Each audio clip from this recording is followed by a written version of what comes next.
Welcome back. In this video, I'll show you how to record the screen on the Redmi 15C. So luckily for this phone, it comes with an inbuilt screen recorder, so there is no need for you to download any third-party screen recording applications.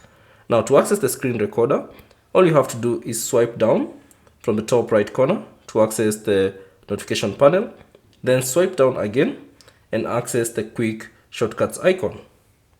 Now within the icons, all you have to do is locate the screen recorder icon. So for me, here it is. So all you have to do is tap on it.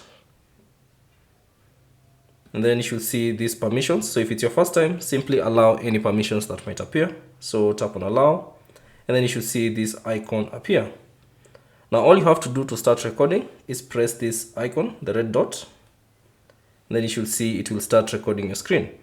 So you can do whatever you want to do. So if you want to record the Google Play Store, you can simply launch it and record it, and also record any other thing that you might have on your phone. Now once you're done, simply tap on that icon and then tap on the stop button, and that should stop the screen recorder. And you can see that particular screen recorder has been saved.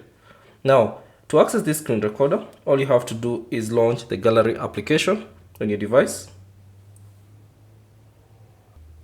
And then from here, simply find the screen recorder. So here it is. Find the video that you just recorded on your screen. So here it is. You can tap on it and you can play it. And then if it's your first time, of course, allow all the permissions that might appear. So tap on allow and select allow all.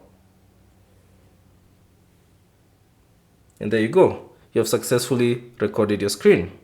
So that's basically it on how to record the screen on the Redmi 15C. Thanks for watching. If you have any questions, leave them down in the comment section below. And if you found this video useful, consider leaving a like and subscribe to the channel.